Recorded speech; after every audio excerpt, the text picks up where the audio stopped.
बिस्मिल्लाहिर्रहमानिर्रहीम अस्सलाम वालेकुम students and welcome back. Database management systems की सीरीज़ में एक दफ़ा फिर आपको वेलकम करते हैं। आज हमारी लैब नंबर 10 है और आज के बाद जो बाकी आने वाली लैब्स हैं वो बहुत ही इंटरेस्टिंग हैं। बिकॉज हमने जो कुछ अभी सीखा है इससे पहले वाली लैब्स में या जितनी भी फाउंडेशन हमने अपनी बिल्ड की है डेटाबेसेस के हवाले से, तो इन सारी चीज़ों को अब हम इम्प्लीमेंट करने जा रहे हैं। ठीक है, इनको कोड करने जा रहे हैं, which is going to be very very exciting journey for the rest of the series और for the rest of the parts of this series. ठीक है, तो आज का जो हमारा एजेंडा है वो है स्ट्रक्चर्ड क्वेरी लैंग्वेज या SQL क्वेरीज। ठीक है, और उसमें हम दो क्वेरीज करेंगे, क्रिएट की और इंसर्ट की। लेकिन हमेशा की तरह मैं चाहूँगा कि थोड़ा सा हम चीज़ों को बिगर पिक्चर में देखें और उससे पहले थोड़ा सा हम अपने आप को सेंसिटाइज कर लें, फेमिलियराइज कर लें, इंट्रोड्यूस कर लें कि स्ट्रक्चर्ड क्वेरी लैंग्वेज जो है वो क्या है और कैसे यूज़ करनी है या उसका क्या यूज़ है। ठीक है, सो ओवरऑल अगर हम इस कोर्स के पॉइंट ऑफ व्यू से देखें तो हमने अभी तक अपना कंसेप्चुअल मॉडल जो है वो हमने डिस्कस कर लिया है, राइट। वो हमने कंप्लीट कर लिया, हमने देखा ERD को बड़ी डिटेल में। So we are done with this our conceptual model. और उसके बाद अभी हमने रिसेंटली अप टिल वीडियो 9 जो हमने नॉर्मलाइजेशन की है, तो हमने अपना लॉजिकल मॉडल जो है इसको भी कंप्लीट कर लिया है।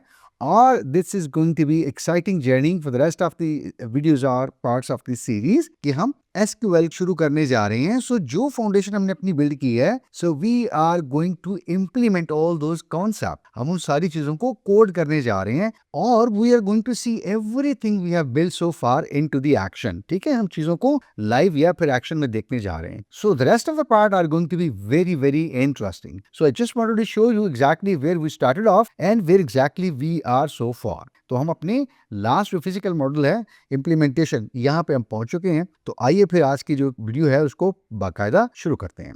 तो सबसे पहले हम जानने की कोशिश करते हैं जो SQL या स्ट्रक्चर्ड क्वेरी लैंग्वेज है ये बेसिकली क्या चीज है। देखिए, एक चीज आपको यहाँ से समझ आ रही है और मुझे भी, वो क्या है, ये कोई एक लैंग्वेज है, राइट। तो हम लोगों के साथ जब इंटरेक्ट करते हैं ह्यूमंस, तो हम कोई जुबान बोलते हैं, कोई जुबान इस्तेमाल करते हैं। बिल्कुल ऐसे ही हम डेटाबेस से जब बात करते हैं, डेटाबेस के साथ इंटरेक्ट करते हैं, तो हम उस वक्त SQL स्ट्रक्चर्ड क्वेरी लैंग्वेज को यूज करते हैं। हम जानते हैं हमारा सारा डेटा, हमारी सारी इंफॉर्मेशन, सारे customers, invoices, orders, student, results, registration, enrolment, everything जो हमने प्लेस किया हुआ डेटाबेस के अंदर, तो हम जब उससे कम्युनिकेट करना चाहेंगे तो यकीनन हम भी एक कोई लैंग्वेज यूज करेंगे। और डेटाबेस की जो लैंग्वेज है या डेटाबेस से बात करने के लिए जो लैंग्वेज है वो हमारी क्या होगी? Structured query language. हम अपने डेटाबेस को रिक्वेस्ट कर सकते हैं कि हमें कोई पर्टिकुलर डेटा दिखाइए। कोई डेटा जो पड़ा हुआ है उसको हमने मॉडिफाई करना हो या अपडेट करना हो या फिर किसी और तरीके से हमने उनको मैनेज करना हो, नया क्रिएट करना हो, कुछ भी है। ठीक है, so this is a simple visual. You and I stand here और ये हमारा एक्चुअली डेटाबेस है। सो इन द मिडल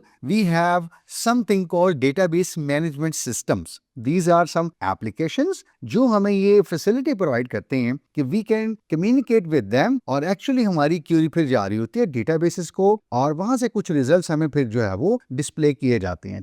तो हम कह सकते हैं कि ये structured query language is the standard language used to communicate with the relational database या रिलेशनल डेटाबेस मैनेजमेंट सिस्टम। और इसलिए भी हम यूज करेंगे कि दुनिया भर में डेटाबेस के साथ कम्युनिकेट करने का यही एक स्टैंडर्ड है, यही एक कन्वेंशन है। अच्छा, ये एक ऐसा स्टैंडर्ड है, हम इसको एक दफा अगर सीख लें तो कोई भी डेटाबेस हो, जैसे MySQL हो, पोस्टली हो, ओरेकल या फिर SQL सर्वर हो, हम कोई भी सीख सकते हैं और कोई भी यूज कर सकते हैं। So the basic idea is कि हमारी डेटाबेस की फाउंडेशन अच्छी होनी चाहिए। उसके बाद SQL को हम अच्छी तरह से सीख लें, क्वेरी लिखनी सीख लें, हम डिफरेंट टाइप्स की क्वेरीज कौन सी हैं और उसका सिंटैक्स क्या है। सो ये दोनों चीजें जब हम सीख लेंगे तो हम किसी भी डेटाबेस के साथ काम कर सकते हैं, चाहे वो MySQL हो या SQL सर्वर हो या ओरेकल या कोई भी हो।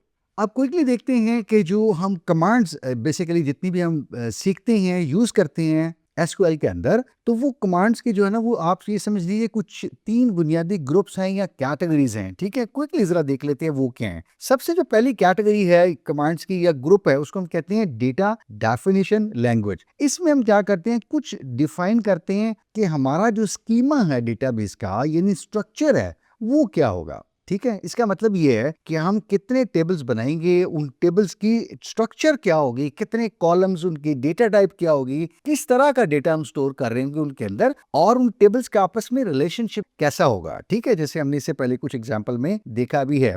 आसान लफ्जों में अगर मैं बात करूं तो इसका मतलब ये है कि डीडीएल में हम बताते हैं कि हम कंटेनर किस तरह का बना रहे हैं जिसमें हमने कल को चीजें डालनी है। इसका अगर मेटाफोर में आपको बताऊं आसानी से याद रखने के लिए, तो जैसे हमने कहा कि हम कंटेनर बना रहे हैं, तो we are building a house, जिसमें हम क्या करते हैं, वॉल्स या इस तरह की चीजें बिल्ड करते हैं। तो मतलब ये है कि we are creating a structure, a container, जिसमें हम कल को चीजें डालेंगे। इंपॉर्टेंट कमांड्स इसके अंदर कौन सी हैं? सबसे पहली है क्रिएट। क्रिएट का मतलब ये है कि हम कोई नया टेबल क्रिएट करेंगे या नया डेटाबेस क्रिएट करेंगे। सबसे पहले हम डेटाबेस क्रिएट करते हैं और उसके बाद फिर उसके अंदर हम डिफरेंट टेबल्स क्रिएट करते जाते हैं। उसके बाद हम किसी क्रिएटेड या एग्जिस्टिंग टेबल का स्ट्रक्चर जो है वो मॉडिफाई करते हैं अल्टर की कमांड से, यानी हम कोई न्यू कॉलम ऐड कर लेते हैं या कोई कॉलम डिलीट कर सकते हैं। ठीक है, इस तरह की चीजें कर सकते हैं। तीसरा ये है, टेबल अगर पूरा डिलीट करना हो तो हम यूज करते हैं drop. This deletes the entire table structure and everything in it. और उसके बाद एक और चीज होती है जिसको हम कहते हैं ट्रंकेट। और ट्रंकेट क्या है? Wipes all data from the table. यानी ड्रॉप पूरे का पूरा टेबल भी डिलीट कर देगा, उसका स्ट्रक्चर भी डिलीट कर देगा। अलबत्ता जो ट्रंकेट है वो क्या करता है? टेबल को खाली कर देगा, टेबल वाइप कर देगा, सारा उसका डेटा जाया कर देगा, डिलीट कर देगा, लेकिन खाली जो स्ट्रक्चर है उसका, उसके कॉलम्स, उसके डेटा टाइप्स, वो वहीं पड़ा रहेगा। दूसरी जो ग्रुप ऑफ सीक्वल कमांड्स हैं उनको हम कहते हैं डेटा मैनिपुलेशन लैंग्वेज। ठीक है, मैनिपुलेशन से मुराद क्या है कि कोई चीज एग्जिस्ट करती है और उसको हम बाद में चेंज कर रहे हैं। तो इसका पर्पस क्या होता है कि हमारे पास जो डेटा है स्ट्रक्चर के अंदर उसको हम मैनेज कर सकें। ठीक है, सो ज्यादातर हम ये यूज करते हैं, 80 to 90% ऑफ द टाइम हम डीएमएल यूज करते हैं, क्योंकि एक दफा हमने डेटाबेस क्रिएट कर दिया, टेबल्स क्रिएट कर दिए, नो ऑन एवरीडे बेसिस हम क्या कर रहे हैं? रिकॉर्ड्स को इंसर्ट कर रहे हैं, ऐड कर रहे हैं, रिकॉर्ड्स को अपडेट कर रहे हैं, यही हम काम कर रहे होते हैं। और इसका मेटाफोर अगर मैं उसी बिल्डिंग की पॉइंट ऑफ व्यू से आपको बताऊं तो आप ये समझ लीजिए कि डीडीएल में हमने घर क्रिएट कर दी है। अब डीएमएल में हम क्या कर रहे हैं? घर के अंदर जो पड़ी हुई चीजें हैं उनको हम दाएं बाएं जस्ट मूव कर रहे हैं, रीअरेंज कर रहे हैं, या ले रहे हैं या फिर यूज कर रहे हैं या फिर रीअरेंज कर रहे हैं। इसमें जो सबसे पहली कमांड है हमारे पास वो होती है इंसर्ट की। इंसर्ट का मतलब क्या होगा कि हमने किसी टेबल में कोई नई रो इंसर्ट करनी है, कोई नया रिकॉर्ड ऐड करना है। सिलेक्ट का मतलब ये है कि हमने रीड करना है कोई रिकॉर्ड, रिव्यू करना है या फिर फेच करना है या फिर रिट्रीव करना है किसी भी टेबल के ऊपर से, और हम कोई कंडीशन भी देंगे। और अपडेट का मतलब ये है कोई एग्जिस्टिंग रिकॉर्ड है, हमने कोई अपडेट करना है, किसी का फोन, किसी का ईमेल, किसी का सीजीपीए या इस तरह की और इंफॉर्मेशन। और लास्ट जो कमांड है डीएमएल की वो हमारी क्या होती है? डिलीट। और डिलीट में क्या होता है? कोई एक स्पेसिफिक रो, कोई टपल, वो डिलीट होती है। So we provide the criteria. तो ये चार चीजें किसके साथ है? हमारी डीएमएल के साथ या फिर डेटा मैनिपुलेशन लैंग्वेज के साथ। थर्ड जो हमारी एसक्यूएल की ग्रुप ऑफ कमांड्स है उसको हम कहते हैं डेटा कंट्रोल लैंग्वेज या डीसीएल। और इसकी हमने भी बात की थी, जो कि हम किसी को कुछ ग्रांट करते हैं, कुछ एक्सेस प्रोवाइड करते हैं, कुछ परमिशंस देते हैं कि कौन क्या एक्सेस कर सकता है, कौन क्या देख सकता है, कौन क्या अपडेट कर सकता है, कौन क्या एडिट कर सकता है और कौन क्या डिलीट कर सकता है। सो मेटाफोर हम इसका ये, इसकी एग्जांपल हम क्या कर सकते हैं इसी घर की एग्जांपल से, कि आप किसी को चाबी दे रहे हैं अपने घर की, तो इसका मतलब यह है कि यू हैव टू डिसाइड कि किसको चाबी देनी है या किसको नहीं देनी। ठीक है, so it's a very very critical decision. अच्छा, इसमें जो की कमांड्स हैं कुछ वो क्या है? सबसे पहले ग्रांट का मतलब कि आप किसी यूजर को कौन सी परमिशन दे रहे हैं, क्या क्या वो टास्क परफॉर्म कर सकता है डेटाबेस के साथ। रिवोक ये है कि आपने वो वापस लेनी है। ठीक है, आपने किसी जूनियर को कोई एडिट या अपडेट की परमिशन दी और उसके बाद आपने देखा कि वो तो गड़बड़ कर रहा है डेटाबेस के अंदर, चाहे वो अनइंटेंशनली कर रहा है या इंटेंशनली कर रहा है, तो आप क्या करते हैं? उससे वो वाली परमिशन रिवोक कर लेते हैं। ठीक है, कि वो एडिट अपडेट या डिलीट नहीं कर सकता बल्कि सिर्फ व्यू कर सकेगा। सो दिस इज रिवोक। तो ये एक ओवरऑल समरी है, just reported over here in one table, so you can review it कि डीडीएल, डीएमएल और डीसीएल की फुल फॉर्म्स क्या हैं, इनका फोकस क्या है, कि डीडीएल किस चीज पे फोकस करती है, डीएमएल और फिर डीसीएल, और कुछ की कमांड्स हैं जो I try to put everything consolidated picture और a frame, so you can pause for a little while, और उसके बाद फिर आप देख सकें कि ये सारी चीजें क्या करती हैं। So this is all of the summary which we have covered so far. अब क्विकली जो है वो देखते हैं, हमारी जो लैब का एजेंडा था वो ये है कि हमें एक टेबल जो है वो क्रिएट करना है, और टेबल हमें गिवन है यहाँ पे टीचर आईडी, ये पहली जो फील्ड है और ये हमारी प्राइमरी की है। ठीक है, इनफैक्ट यहाँ पे ये ऐसे है, और नेम एक अनदर कॉलम है ऑफिस, फोन, सैलरी और ईमेल। सबसे पहले जो अभी हमने देखा है कि टेबल क्रिएट करने के लिए क्या कमांड होती है, create table. So this means कि एक क्रिएट करो एक टेबल और उसका नाम क्या होगा, टीचर। उसके बाद हमारी लेफ्ट पैरेंथेसिस ओपन हो रही है। इसके बाद हम कह रहे हैं कि जो पहला जो कॉलम है दिस वन, टीचर आईडी, ये क्रिएट करो और ये हमने लिखा है, इसका मतलब ये है वेरिएबल कैरेक्टर varchar, इसका मतलब वेरिएबल कैरेक्टर। अब चूंकि यहाँ पे आया हुआ है T001, इसका मतलब है अल्फा न्यूमेरिक है, तो हमने इसलिए वेरिएबल कैरेक्टर लिया हुआ। अदरवाइज ये 1 2 3 होता तो हम शॉर्ट इंटीजर या सिंपल इंटीजर भी ले सकते थे, राइट। अहम चीज जो आपने देखनी है वो ये है कि इस कॉलम के ऊपर प्राइमरी की है तो आप इसके साथ स्पेस दे के लिखेंगे, प्राइमरी स्पेस दे के की। उसके बाद आपने कॉमा डाला। उसके बाद सेकंड आपका कॉलम क्या है, नेम का, तो आप क्या लिखेंगे,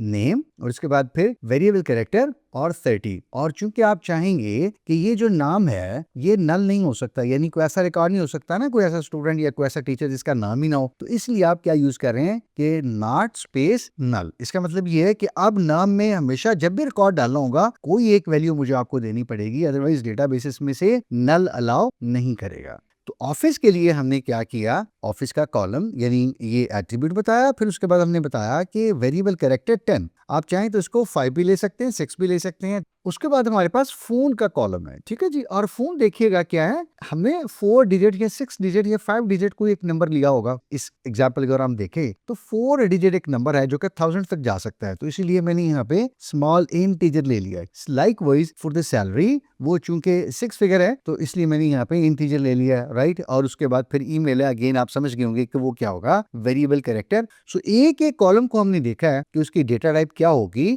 और फिर दो जो यहाँ पे रिक्वायरमेंट्स थी या कंस्ट्रेंट था खासकर प्राइमरी की का, वो हमने देखा है कि प्राइमरी की को किस तरह से किस कॉलम के साथ हमने एंड पे उसके डालना है। 3 चीजें कुछ मैं चाहूंगा कि आप एक दफा उनको जरा थोड़ा सा ज़हन में रखिए। एक तो ये है कि कोई ऐसा टीचर नहीं हो सकता जिसकी आईडी नल हो, ठीक है, यानी यहाँ पे इस कॉलम में हमेशा एक प्रॉपर वैल्यू, एक वैलिड वैल्यू आएगी। नंबर 2, इस कॉलम की वैल्यूज डुप्लीकेट नहीं हो सकती, यानी कोई 2 टीचर ऐसे नहीं हो सकते जिनकी की जो है वो सेम होगी। और तीसरा हमने देखा था प्राइमरी की को यूज करके हम किसी और टेबल को इस टेबल के साथ कनेक्ट कर लेंगे या फिर रेफरेंस दे देंगे, तो ये रिलेट कर लेंगे। तो ये 3 चीजें हैं जो प्राइमरी की के साथ आपने याद रखनी है, ठीक है। और एंड पे हमने उसी पैरेंथेसिस को जो यहाँ पे ओपन किया है, यहाँ पे ये देखिए क्लोज करके, और उसके बाद हमने सेमीकोलन जो है वो यूज कर लिया। तो यूं हमने ये क्या किया है, एक टेबल क्रिएट करने की जो है वो क्वेरी वो समझ लिया, यहाँ पे देख लिया। इसके बाद दूसरी जो क्वेरी हमें देखनी है, ये लैब का जो सेकंड पार्ट है या जो सेकंड असाइनमेंट है ये डूएबल है, वो ये है कि आप किसी करंट टेबल के अंदर या इसी टेबल के अंदर डेटा इंसर्ट भी कीजिए। तो फॉर एग्जांपल हम ये समझते हैं कि टीचर का टेबल अभी हमने क्रिएट किया है और ये पहला रिकॉर्ड हमें एंटर करना है, तो उसके लिए हम क्या यूज करेंगे, इंसर्ट की क्वेरी, ठीक है। इंसर्ट की क्वेरी हम कैसे लिखेंगे, इंसर्ट का कीवर्ड लिखेंगे और उसके बाद लिखेंगे इनटू, ये भी कीवर्ड हुआ, और उसके बाद टेबल का हमने नाम लिखा कि इस टेबल के अंदर हम कोई रिकॉर्ड इंसर्ट करना चाह रहे हैं। हम अपने यहाँ पे सारे कॉलम मेंशन करेंगे, ठीक है, जो हमने ऊपर क्रिएट किए हैं टेबल के अंदर, टीचर आईडी से लेकर ईमेल तक के कॉलम हमने पैरेंथेसिस के अंदर कॉमा सेपरेट कर दिए हैं। उसके बाद जो नेक्स्ट लाइन लिखनी है हमने, ये इसके साथ स्पेस देके भी लिख सकते हैं, वो क्या है, कीवर्ड लिखेंगे हम वैल्यूज, यानी हर एक एक कॉलम के अंदर हम वैल्यूज देंगे। जिस टीचर आईडी में हमने ये दे दिया, नेम के अंदर हमने ये दे दिया, ऑफिस का ये दे दिया, फोन का ये दे दिया, सैलरी का, और उसी तरतीब से जिस तरतीब से हमने ऊपर कॉलम दिए हैं उसी अरेंजमेंट ऑर्डर या तरतीब से हमने उनकी वैल्यूज भी दे दी है।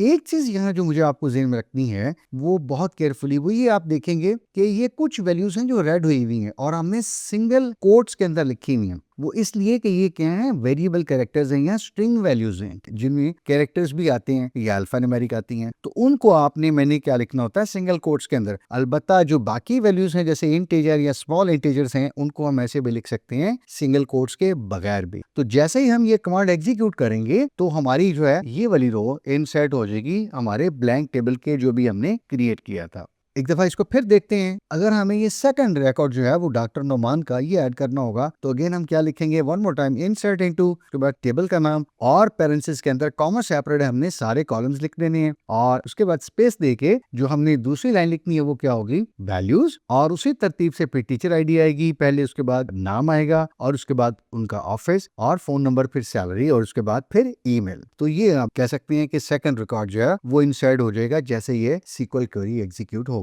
और लाइकवाइज जो डॉक्टर फरहान है, इनका तीसरा रिकॉर्ड है, उसके लिए मैं चाहूंगा कि आप क्वेरी अपनी खुद बनाइए और उसके बाद फिर उसको देखिए, कंपेयर कीजिए स्टैंडर्ड बुक के साथ या फिर अपनी रेफरेंस मटेरियल के साथ या फिर अपनी हैंडआउट्स के साथ।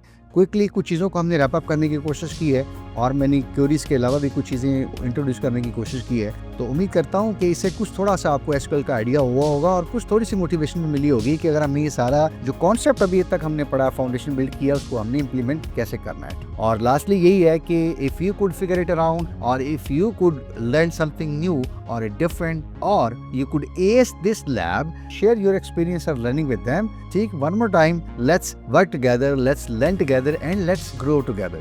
आपसे बात होती है इंशाल्लाह नेक्स्ट लैब में, लैब नंबर 11 में, और आगे वाली कुछ लैब्स को हम यही कंटिन्यू करेंगे अपनी एसक्यूएल को, यानी स्ट्रक्चर्ड क्वेरी लैंग्वेज को भी।